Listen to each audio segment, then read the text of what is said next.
Y hay un milagro que se encuentra en el libro de Juan, capítulo 6, que quiero que leamos. Dice el libro de Juan: después de esto, Jesús fue al otro lado del mar de Galilea, el de Tiberías, y le seguía gran multitud, porque veían las señales que hacía en los enfermos. Entonces subió Jesús a un monte y se sentó ahí con sus discípulos, y estaba cerca la Pascua, la fiesta de los judíos. Cuando alzó Jesús los ojos y vio que había venido a él gran multitud, dijo a Felipe: ¿de dónde compraremos pan para que coman estos? Pero esto decía para probarle, porque él sabía lo que había de hacer. Felipe le respondió: 200 denarios de pan no bastarían para que cada uno de ellos tomase un poco. Uno de sus discípulos, Andrés, hermano de Simón Pedro, le dijo: aquí está un muchacho que tiene 5 panes de cebada y 2 pececillos, mas ¿qué es esto para tantos? Entonces Jesús dijo: haced recostar la gente. Y había mucha hierba en aquel lugar, y se recostaron como en número de 5,000 varones. Y tomó Jesús aquellos panes, y habiendo dado gracias, los repartió entre los discípulos, y los discípulos entre los que estaban recostados, asimismo de los peces cuanto querían. Y cuando se hubieron saciado, dijo a sus discípulos: recoged los pedazos que sobraron, para que no se pierda nada. Recogieron pues y llenaron 12 cestas de pedazos, que de los 5 panes de cebada sobraron a los que habían comido. Aquellos hombres entonces, viendo la señal que Jesús había hecho, dijeron: este verdaderamente es el profeta que había de venir al mundo. Pero entendiendo Jesús que iban a venir para apoderarse de él y hacerle rey, volvió a retirarse al monte él solo. Este milagro de multiplicación, y nosotros muchas veces decimos multiplicación muy rápido, pero tú te imaginas unos pececillos y unos panes en las manos de alguien que comience a multiplicarse de tal manera que pueda alimentar a miles de personas. La palabra dice 5,000 varones, 5,000 hombres. Si asumimos que esos hombres no iban solos, iban con su familia de 2, 3, 4 personas, estamos hablando de al menos 10,000 personas. Hay quienes podían decir hasta 15,000 personas en ese lugar. Nosotros tenemos una iglesia en una ciudad de Carazo, una ciudad pequeña, pero en una ocasión que andábamos haciendo un trabajo de evangelismo, me di la tarea de revisar el censo de esa ciudad. Y la ciudad, el casco urbano, está compuesta por 11,000 personas. Y cuando yo pongo en perspectiva esto, estamos hablando de un milagro donde con pocos alimentos se le dio de comer a aproximadamente 2 ciudades de esas. 2 ciudades. Hoy el templo acá está lleno, guardando las distancias, el distanciamiento social requerido para poder estar con la seguridad que ameritan estos tiempos. Pero tú te imaginas que con poco podamos ahorita hacer una repartición y se vaya multiplicando una y otra y otra y otra y otra vez. Solamente pensar en dar de comer a todos los que estamos en este templo es una gran tarea. Ahora te imaginas darle de comer a Dios 2 ciudades pequeñas. A veces leemos los milagros, pero no los dimensionamos correctamente. Porque lo que acababa de acontecer aquí era algo que 5,000 personas, 5,000 varones al menos, pudieron presenciar algo que trascendió su conocimiento, trascendió su experiencia. Como decimos popularmente, le voló los sesos. ¿Usted sabe cuántas leyes físicas que hoy nosotros tenemos los fundamentos de ciencia y de tecnología en base a esas leyes físicas fueron las que Jesucristo superó con cada uno de los milagros? Resucitar un muerto, caminar sobre el agua, multiplicar la materia y la energía, porque no estaba multiplicando solo materia, también energía. Yo tuve la bendición de pasar por una universidad y sacar un título en ingeniería industrial. Estudiamos muchas leyes de física y de química y conté al menos 5 leyes que fueron violentadas ahí, superadas. Por eso cuando hablamos de lo sobrenatural de Dios, es que supera por encima de cualquier ley que nos pueda limitar físicamente. Tenemos un Dios sobrenatural. Tenemos un Dios que está por encima de lo que nosotros podemos entender. Y este es Jesucristo. Y fue tanto el impacto de este milagro que Jesús hizo, que los 4 evangelios lo narran. Los 4 evangelios los documentan. No todos los milagros están documentados en los 4 evangelios. Juan hizo énfasis en una parte del ministerio de Jesús. Lucas, que investigó, hizo énfasis en otra parte del ministerio de Jesús y documentó los milagros ahí acontecidos. Igual hizo Mateo y Marcos. Pero en algo coincidieron los 4, en la multiplicación de los alimentos para alimentar a miles.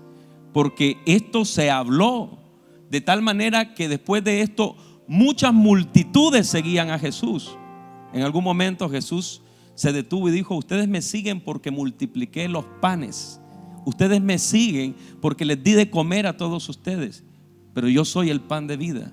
Hubieron muchas personas que siguieron a Jesús porque este milagro se dio a conocer por muchas regiones. Y si esto fue tan importante en ese tiempo, y los evangelistas hablaron de este milagro en cada uno de sus evangelios, yo creo que usted y yo necesitamos prestar atención a algunas cosas importantes que quizás pasamos por alto muchas veces, pero que en este tiempo donde Dios nos está motivando a crecer e incrementar nuestra fe, nosotros debemos de prestar atención. ¿Cuántos dicen amén? Jesucristo recibió a una multitud y la multitud seguía al Señor por las señales. Dios opera a través de señales muchas veces. Aunque a Dios le place que nosotros, aún sin la necesidad de señales, le creamos a Él. El justo por su fe vivirá. Usted y yo debemos de creerle a Dios con señales o sin señales. ¿Cuántos dicen amén? Ya sea que Dios me mande una señal que sirva para confirmar algo que Dios está hablando a mi vida, o que sirva para dirigirme a mí hacia el lugar donde Dios quiere llevarme, yo tengo que creer. Pero si no hay señales, yo también debo de creerle al Señor. Pero el pueblo estaba siguiendo a Jesucristo por las señales, y el pueblo de Israel tenía la costumbre de ser guiado por las señales. En aquel tiempo ellos veían las señales de los tiempos, las señales que habían en la naturaleza, porque eso determinaba que ellos pudieran cosechar o no, que tuvieran una buena cosecha o no tuviesen una buena cosecha, que sus ganados tuviesen alimento o no tuviesen alimento, que pudiesen recoger agua o no pudiesen recoger agua. Ellos prestaban mucha atención a las señales. Pero desde que Jesucristo inició su ministerio público, Él manifestó señales espirituales a través de milagros. Señales que tenían el objetivo de que la gente entendiese que quien estaba ahí ministrando y operando esos milagros era el Mesías que ellos tenían que esperar y recibir. Hoy en día el Señor también nos habla a través de señales. Yo compartí en el servicio anterior que muy niño en la fe, en el año 2002, hace 19 años que mi esposa y yo venimos a esta iglesia, yo le pedí confirmaciones al Señor. Le dije: Señor, háblame si este es el lugar donde tú quieres que yo me congregue. Te estoy diciendo que estaba llegando a la iglesia. Mi esposo y yo habíamos tenido la oportunidad de asistir a otras iglesias, muy buenas congregaciones, pero no nos quedábamos ahí. No sentíamos que era el lugar. No sentíamos de parte del Señor que era el lugar. Pasaban cosas y nos teníamos que apartar, o a veces la misma dureza de nuestro corazón. Pero yo recuerdo que cuando nos invitaron a venir a Osana en el año 2002, yo le dije al Señor: Señor, háblame por señales, porque yo necesito tener la seguridad que este es el lugar donde tú me estás mandando a congregarme. Y en su infinito amor y misericordia hacia este corazón duro, Dios mandó señales. Yo le dije: dime si esto es así, y Dios la confirmó. Dime si esto otro es así, y Dios lo confirmó. Dime si esta otra es así, y Dios lo confirmó. Si le hubiera pedido una más, me hubiera dicho: qué necio que sos. Pero yo veo el amor de Dios, Él mostrándome a través de señales que debía de congregarme aquí. Y Él, a través del tiempo, cuando uno comienza a entender propósito, qué es lo que Dios quiere hacer con uno, le habla de muchas maneras. La palabra del Señor dice: Dios, habiendo hablado de muchas maneras anteriormente a su pueblo. Tú y yo tenemos que prestar mucha atención a lo que Dios nos está hablando. ¿Sabes? La palabra del Señor nos ha sido dada como la guía profética más segura, la palabra profética más segura a la cual nosotros debemos de prestar atención. Pero cuando tú estás en una reunión como hoy en el templo, el Espíritu Santo te está hablando. Cuando hay personas acá predicando la palabra del Señor, el Espíritu Santo está ministrando. A veces tú a solas con el Señor estás leyendo la palabra de Dios y algo salta en tu corazón y sabes que Dios te está hablando. O en otras ocasiones estás en el secreto con Dios y viene una palabra a tu corazón, viene una palabra a tu mente y sabes que Dios está hablando y está ministrando. Las señales son dadas para creer. Las señales han sido dadas por Dios para que nosotros podamos creer en lo que Dios quiere hacer y para que nosotros podamos ser encaminadas en el propósito. Hubieron dos tipos de personas: las que vieron las señales que Jesucristo estaba haciendo y se convirtieron solamente en multitud, que una vez que Jesús sació, proveyó, ministró algo, después se alejaron. Mucha gente lo seguía para ser sanado. La palabra declara que Jesús tenía compasión por ellos y entonces Él los sanaba en ese momento y recibían su sanidad, y muchos se iban, pero no regresaban. Hay algunos pocos que dijeron: quiero ser un discípulo, y vieron las señales y entendieron que era aquello que Dios quería hacer. Ten la seguridad y la confianza de que Dios te va a hablar muy claramente. Dios no deja nada al azar, ni nada fortuito, ni nada para que no lo entendamos. Dios siempre nos va a hablar con claridad. Y en estos tiempos de crisis que se están viviendo, no solo en Nicaragua, sino a través de todo el mundo, Dios va a hablar con claridad a su pueblo y les va a marcar el camino por donde deben de andar. Él nos va a decir qué es lo que debemos de hacer para poder cumplir propósitos, porque los propósitos de Dios no se acaban con una crisis. Los propósitos de Dios no se acaban con una crisis. Es cuando más nosotros debemos de estar afianzados en las promesas del Señor y en la roca que es Cristo. Los propósitos de Dios no se detienen por una crisis.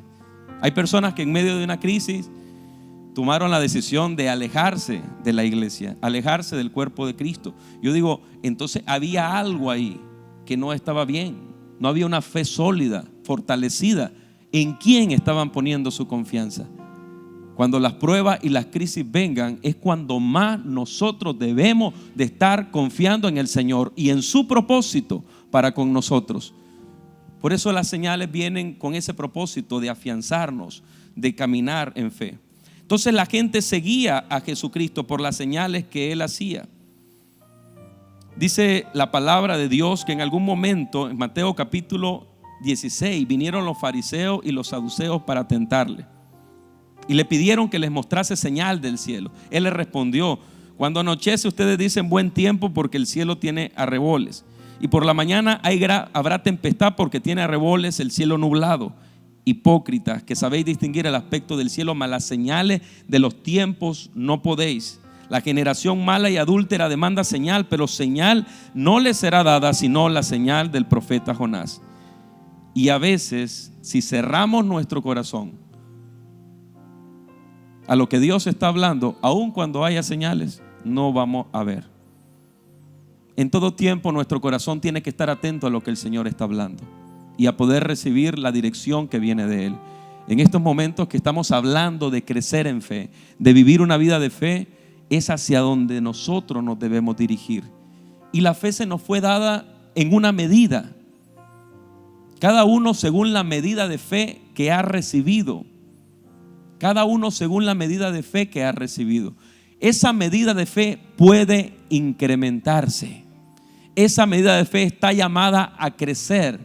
Esa medida de fe está llamada a ser multiplicada. Cuando Jesucristo habló de la fe del grano de mostaza, por medio de la cual tú podías decirle a un monte: quítate, y el monte te obedecería, era la fe de un grano. Pero ese grano, una vez que es puesto en la tierra correcta, crece y se convierte en un gran árbol, la más grande de las hortalizas, como si fuese un árbol. Cada uno de nosotros se nos ha sido dada una medida de fe que Dios espera que sea incrementada. Y hoy que estamos hablando de la fe necesaria para ver la provisión en nuestra vida, estamos retados también a crecer en fe para poder ver la provisión que viene producto de caminar en el propósito del Señor. Los milagros que Dios quiere hacer en nuestra vida deben de ser fruto de nuestra relación y no la base de la misma. ¿Qué significa esto? Que yo no puedo vivir afianzando mi fe en los milagros, aunque todos queremos milagros. ¿Cuántos dicen amén? Todos estamos confiando en los milagros del Señor y esperando milagros de parte del Señor. Yo tengo expectativa junto con mi casa de milagros de parte del Señor y hemos visto muchos milagros de parte del Señor. Pero esa no es la base de nuestra confianza. Nuestra confianza está puesta en Dios. Nuestra confianza está puesta en Jesucristo. Y mi relación con Dios y mi confianza en Cristo es lo que provoca que milagros sucedan. Entonces la gente veía las señales y muchas veces confiaban en el milagro, lo recibían, se alegraban, pero dejaban de seguir a Cristo. Tú y yo debemos de permanecer siempre en Cristo, con milagros o sin milagros. Pero Dios es bueno. Diga conmigo, Dios es bueno. Y siempre el Señor proveerá las necesidades que tengan sus hijos. Jesucristo dice, vio a las multitudes en el versículo, en Mateo 9:36, que al ver las multitudes, aquí está Mateo narrando también este milagro, al ver las multitudes tuvo compasión de ellas, porque estaban desamparadas y dispersas como ovejas que no tienen pastor. Tuvo compasión, un sentimiento de tristeza ante la condición que estaba la multitud. Se compadeció de ellos, estaba conmovido por causa de que estaban desamparados. La palabra desamparado es desmayado, sin protección. O sea, no había nadie que los guardara, los protegiera, y estaban dispersas, no había unidad. Y esa era la condición del pueblo en ese entonces. El pueblo estaba disperso, estaba desamparado, y era como aquellas ovejas que no tienen un pastor y que cualquier peligro puede venir a esas ovejas y pueden ser devoradas porque no hay quien las cuide. Jesucristo siempre miró al pueblo con compasión. Por eso que en este momento en el que ellos están ahí, Él dice, hay que darles de comer. Él no se compadecía solamente de la necesidad de un milagro de sanidad, de una palabra que lo fortaleciera, una palabra que lo introdujera al reino. Él también dice, hay que alimentar sus cuerpos. Muy contrario a la posición de los discípulos. Y no queremos hablar mal de los discípulos, pero quien tomó la iniciativa de darle de comer a ellos y alimentar esos cuerpos cansados fue Jesucristo. Los discípulos más bien estaban viendo un problema. Estaban diciendo, dice en otro evangelio, hey, ya está haciendo noche y hay un problema, no hay un lugar cercano donde ellos puedan abastecerse. Mejor mándelo, que ellos vayan y busquen entre los pueblos dónde comer, dónde abastecerse. Están cansados. Pero Jesucristo dice, no, nosotros tenemos que proveer la necesidad de ellos. Él tuvo compasión. Cristo siempre tiene compasión de su pueblo. Dios siempre tiene compasión de sus hijos. Y me detengo aquí un momento, porque algo que ha acontecido durante estos tiempos de pandemia y de crisis es que muchas personas dicen, ¿y dónde está Dios? Yo he escuchado a personas referirse de esa manera, ¿y dónde está Dios? ¿Y por qué Dios permite esto? ¿Y por qué Dios no hace que esto no acontezca? Y a veces comenzamos a dudar del amor y de la fidelidad de Dios para nuestras vidas.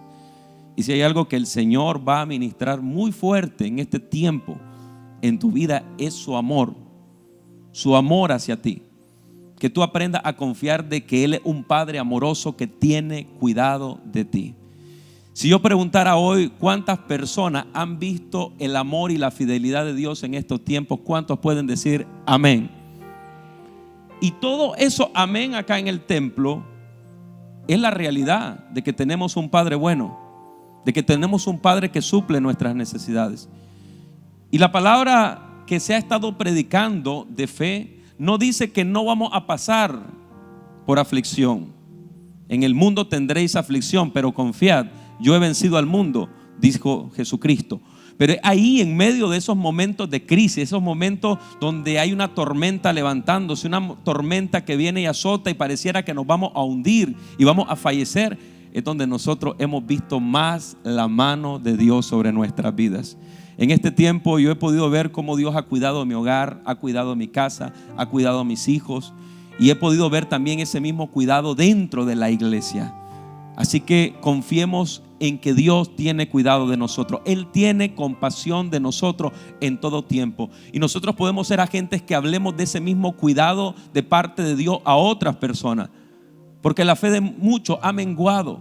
Pero tu fe en Dios, tu confianza en Dios no debe de menguar. Tiene que crecer y tú impartir de esa fe a otro y hablar del amor del Señor en estos tiempos. Entonces los discípulos estaban diciendo: tenemos un gran problema. Aquí tenemos mucha gente. Pero Jesucristo dice: no, nosotros vamos a suplir la necesidad que ellos tienen. Ahora Jesús estaba haciendo algo que declara el libro de Juan, el pasaje que acabamos de leer. Dice: Jesús quería probar la fe de sus discípulos. Jesucristo había pasado un entrenamiento intensivo a sus discípulos durante 3 años. Jesucristo le había hablado del reino, le había predicado del reino, le había venido a mostrar el reino, había hecho milagros y señales para que ellos creyeran, pero también Jesús muchas veces los retó a que ellos se movieran en fe. Cuando tú lees los pasajes antes de esto, en los otros evangelios dicen que los discípulos habían ido a predicar el mensaje, habían sido empoderados por Cristo para en su nombre orar por los enfermos y que estos fueran sanados, echar fuera demonios. Y los discípulos habían venido muy emocionados de que ellos decían: Señor, aún hasta los demonios se nos sujetan en tu nombre. Ellos habían visto manifestaciones aún en sus propias vidas por causa de creer en la palabra que Cristo les había dado. Pero él siempre, Jesús, lo estaba llevando a un nuevo nivel de fe, a un nuevo nivel de fe, a un nuevo nivel de fe. Porque para que ellos pudieran seguir el ministerio que estaban llamados a continuar después de la partida de Cristo, ellos necesitaban fe, que se iba a completar con la venida del Espíritu Santo. Entonces leemos en este pasaje que Jesús dice: Él quería probar la fe de sus discípulos. Y por eso le dice: ¿qué vamos a hacer? Y ahora ustedes, ¿cómo van a resolver este problema? ¿Y ahora qué van a hacer para darle de comer a toda esta gente? Está probando su fe. Mira lo que dice Primera de Pedro 1, 6, 7. En lo cual vosotros os alegráis, aunque ahora por un poco de tiempo, si es necesario, tengáis que ser afligidos en diversas pruebas, para que sometida a prueba vuestra fe, mucho más preciosa que el oro, el cual aunque perecedero se prueba con fuego, sea hallada en alabanza, gloria y honra cuando sea manifestado Jesucristo. Aunque no nos guste escuchar esto, nuestra fe será probada. Y usualmente decimos: la fe que no es probada no es digna de confianza. Pero nuestra fe va a ser probada. Y más que Dios conocernos más a nosotros, es conocernos nosotros mismos cuánto estamos creyendo y dependiendo de Dios. A lo largo de tu vida seguramente tú has atravesado pruebas permitidas por Dios que han fortalecido tu fe. Porque cuando uno está en medio de un proceso de prueba de nuestra fe, hermano mío, viene a veces temor, viene a veces desesperanza, viene a veces confusión. ¿Y cómo le vamos a hacer? No tenemos otra que creer que el Señor nos va a sacar de esa prueba. Y cuando nosotros aprendemos a poner nuestra confianza en Él, podemos aprender a poner nuestra mirada en Él, el Señor obra a nuestro favor. El Señor hace milagros que vienen y nos sacan de esa situación, y algo poderoso sucede en medio de eso. Tu fe crece. ¿Y sabes qué es lo que dice la palabra del Señor? Él no nos va a dejar ser probados más allá de lo que podamos resistir. Él conoce nuestra capacidad de aguante, y ahí Él no va a permitir que pasemos a algo más que nosotros no podamos resistir, pero permite lo necesario para que nuestra fe crezca. Necesitamos fe aún para ver la provisión de parte del Señor. Dice 2 Corintios 13:5: examinaos a vosotros mismos si estáis en la fe, probaos a vosotros mismos. ¿O no os conocéis vosotros mismos que Jesucristo está en vosotros, a menos que estéis reprobados? Examinaos y probaos vosotros mismos en la fe. Haga un ejercicio en este momento. ¿Cómo está mi fe? y examínese y pruébese. ¿Cómo está mi fe en estos tiempos tan turbulentos? ¿Cómo está mi fe en estos tiempos tan confusos? ¿Cómo está mi fe en estos tiempos de crisis? ¿Estoy creyéndole realmente a Dios y a su promesa de que yo y mi casa estaremos bien, estamos protegidos por Él, estamos en el hueco de su mano, que Él suplirá todo lo que nos haga falta conforme a su riqueza en gloria en Cristo Jesús? ¿Cómo está nuestra fe? Y nuestra fe se puede incrementar, como te decía. Tú tienes que leer la palabra de Dios. Tenemos que sumergirnos en estos tiempos en la palabra de Dios. Leer la palabra de Dios, atesorarla en nuestro corazón produce fe. Movernos en obediencia a la palabra de Dios produce fe. Tener esos tiempos de intimidad a solas con el Señor, en oración, en comunión, produce fe. Ahí Dios nos habla, el Espíritu Santo nos habla. Tenemos que incrementar nuestra fe en estos tiempos. Jesús sabía lo que debía de hacer, dice el versículo 6, pero esto decía para probarle. Le dijo a Felipe: ¿de dónde compraremos pan? Porque él sabía lo que había de hacer. Dios sabe lo que tiene que hacer en tu vida. ¿Cuántos dicen amén? Los problemas que podamos estar atravesando, las crisis que podamos estar viviendo, las tribulaciones que podamos estar experimentando, no significa que Dios no sepa qué hacer. Él sabe qué va a hacer. Es más, Él tiene la solución en el futuro, en su tiempo. Él tiene la solución para todas y cada una de nuestras crisis. A veces pensamos que los problemas toman a Dios por sorpresa. No es de esa manera. Dios está en tu futuro. Dios es eterno. Es más, la palabra del Señor dice que en su libro estaban escritas todas aquellas cosas que te iban a acontecer a ti.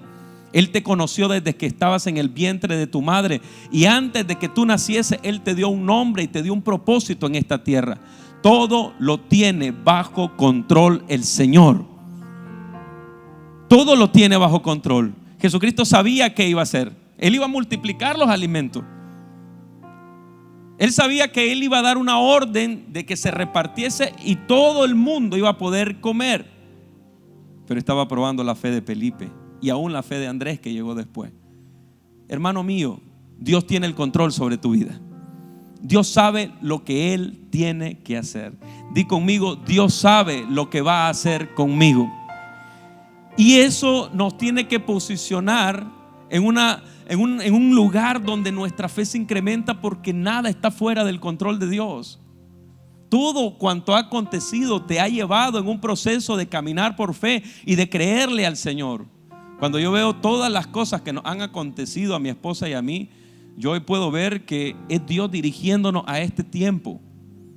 Aún aquello que parecía malo, es Dios dirigiéndonos a alcanzar un propósito, a servirle a Él, a destinar nuestra vida para su servicio, a ser parte de esta congregación y parte de este cuerpo pastoral, para poder ser de ayuda y ser un instrumento en la edificación del cuerpo de Cristo, sembrar nuestra vida en el ministerio. Y todo, yo puedo ver toda mi vida. Conversaba con alguien hace un tiempo y le decía: yo puedo contar al menos 3 ocasiones y aún 4 en las que Dios me salvó la vida. Literalmente. A los 14 años yo tenía que haber muerto en un río ahogado. Me arrastró una corriente, fueron casi 200 metros que iba y subía, iba y subía, iba y subía. Y yo en un momento ya perdí la esperanza. Pasé por una peña y alguien estaba ahí y me agarró del pelo. Y como era chavalo, más flaquito aún todavía, me agarró y me subió y me sacó en la peña. Yo no supe quién fue esa persona. Yo supe, fue un pescador, alguien de ahí, no sé.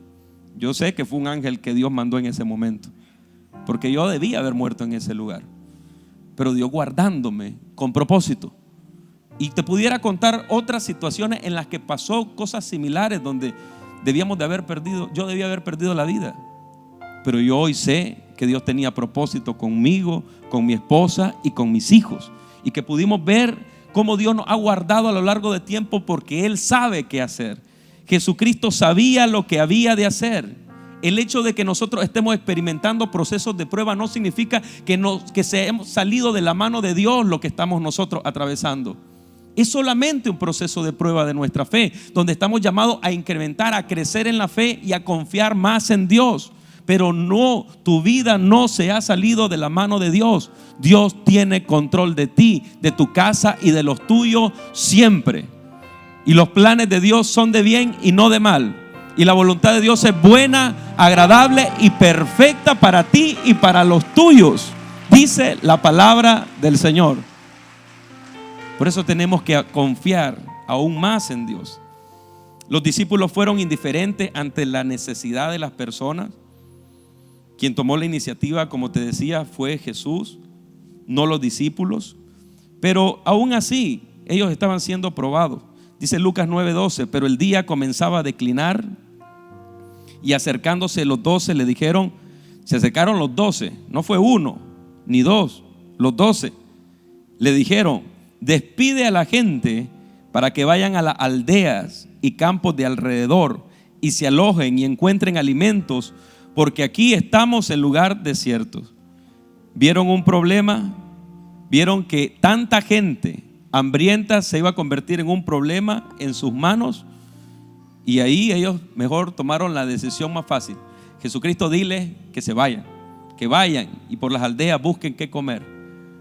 Porque ellos no podían dimensionar lo que Jesucristo estaba a punto de hacer. No lo veían. Y a veces nosotros estamos tratando de razonar cómo Dios nos va a bendecir, cómo Dios va a hacer, cómo Dios me va a sanar, cómo Dios va a proveer para mi casa, cómo Dios me va a dar ese empleo, cómo Dios va a multiplicar mi negocio, cómo Dios va a hacer para que yo pague esa deuda. Y entramos en un proceso similar al de los discípulos. Comenzamos a hacer cálculos cuando Jesús no quiere que hagamos cálculos. Jesús quiere que creamos. Punto. Y comenzamos a razonar. Y ellos dicen, ¿y qué es esto que tenemos acá? Tan poco para darle de comer a pocos. Estaba entonces ahí Felipe y dice, mire, tenemos 200 denarios. Posiblemente eran los recursos con los que contaban. No era poco. 200 denarios eran 200 días de trabajo de un jornalero, alrededor de 7 u 8 meses de trabajo de un jornalero. Era una cantidad muy buena. Pero ellos dicen, ni aún con todo esto que tenemos acá en la bolsa podemos dar de comer a tanta gente. Y después llega otro de los discípulos. Aquí hay un muchacho que tiene unos pocos alimentos. ¿Qué hacemos con esto? Aún esto no es suficiente. Porque muchas veces a las puertas de que Dios haga un milagro de provisión para nosotros, comenzamos a calcular. Y llegábamos a una conclusión todo hoy acá los pastores. A veces calculamos mucho. Y no está mal. Tenemos que ser buenos administradores, dice la palabra del Señor. Tenemos que ser buenos mayordomos de aquello que se nos ha dado en nuestras manos. Tenemos que ser buenos administradores de nuestro hogar. Pero hay muchas ocasiones en que Dios nos va a llevar a que nosotros creamos más allá de los recursos que nosotros tenemos. Quiero compartir una vez más, lo he hecho en otras ocasiones, pero yo recuerdo el primer milagro de provisión que yo vi de parte del Señor. Fue acá en esta iglesia, en el año 2002. Nos empezamos a congregar mi esposa y yo. Y habíamos cerrado un negocio que gracias a Dios lo cerramos porque no era la voluntad de Dios ese negocio, era un bar y un restaurante. Y estábamos viviendo de la liquidación de todas las cosas que habíamos vendido. Y estaba sin trabajo y estábamos pasando una situación difícil y había deudas. Y yo recuerdo estar sentado de aquel lado, más o menos, del templo. Y pasa el momento en el que se ministra y se habla de las diezmos y de las ofrendas. Y yo escuché la palabra que se habló ese día. Y yo le dije al Señor, volví a ver la cartera, la saqué y andaba solo un billete de 100 córdobas. En ese entonces mi esposa y yo vivíamos en Carazo. Y esos 100 córdobas significaba el regreso a Carazo. El taxi, el bus, estábamos sin vehículo. Y yo le dije al Señor, yo voy a hacer algo. Yo necesito moverme en fe, Señor. He estado escuchando la palabra que se está hablando de que tú quieres bendecir, de que tú quieres bendecir mi hogar, pero yo estoy ahorita limitado. y tengo solamente estos 100 córdobas y me voy a mi casa y lo ocupo para irme a mi casa, o yo te los doy a ti, porque voy a creerte de que tú vas a proveer, de que tú vas a suplir para las necesidades de mi casa. ¿Sabes cómo me sentía? Como aquella viuda, aquella anciana que tenía las 2 blancas, que dio todo lo que tenía. Así me sentí literalmente. Pero en ese día yo hice un acto de fe. Te estoy diciendo que es el primero que hice. Y yo en el alfolí puse esos 100 córdobas. Y dije, ahora sí, Señor, yo ya no tengo nada. Yo había estado aplicando algunos trabajos en la semana. Eso fue un domingo. Y el día martes yo recibo una llamada telefónica y me dice, señor Ronald Ruiz, sí. ¿Usted aplicó para un puesto así, así, así? Sí. Ok, véngase entonces. Va a pasar por una entrevista porque usted está llamado para hacer un proceso de entrevista para ese puesto. Eso fue el martes. El día viernes yo había pasado entrevista y proceso y yo estaba siendo contratado en esa empresa. Y yo, si quiere dárselo al Señor, déselo, porque es para Él. Testimonio para su gloria. Y cuando yo estaba ahí firmando ese contrato laboral en esa empresa, a mí me habían preguntado y había llenado una ficha donde decía ¿cuánto desea ganar? Entonces yo puse una cantidad sacando cálculos. 2 más 2 son 4, contando los peces, contando los panes. 2 más 2 son 4, 4 y 2 son 6, 6 y 2 son 8, tanto. Cuando yo estoy firmando el contrato en recursos humanos, yo cuando leo la cantidad, usted va a ganar tanto, me dicen. Era el doble de lo que yo había pedido. Entonces tú te imaginas un domingo en una seria escasez y necesidad, con el único billetito que yo tenía para entregarle a Dios en un acto de fe y de honra a Él, y que ya el día viernes estés firmando un contrato donde te van a pagar el doble de lo que pediste. Eso solo lo puede hacer el Señor. Y ese fue mi primer acto de fe en temas de provisión. Y han habido mucho y seguimos creyendo en fe, porque el justo por su fe vivirá. Y la fe se nos fue dada para esta vida que nosotros estamos viviendo. Pero cuando nosotros aprendemos a poner todo en las manos de Dios, hermano mío, es cuando nosotros comenzamos a movernos en niveles de fe que superan la expectativa y los cálculos que nosotros hemos hecho. Ellos pusieron esos alimentos en las manos de Jesucristo, y Jesucristo con una palabra multiplicó para que miles, 2 ciudades pequeñas pudieran comer, en el ejemplo que te di anteriormente. Cuando tú pones algo en las manos del Señor, Él siempre lo va a multiplicar. ¿Y sabes qué más pasó en ese tiempo? Ese mismo día yo le dije al Señor, Señor, yo nunca he diezmado. Yo he venido aquí a la iglesia y escucho que hablan de diezmo y entiendo lo que dice la palabra, pero nunca lo he hecho. Pero yo voy a hacer algo. Así como Jacob, me sentí un poco como Jacob también. Si fueres conmigo en este viaje y me dieres pan para comer y vestido y me trajeres de regreso a la casa, tú serás mi Dios y el diezmo apartaré para ti. Así me sentí.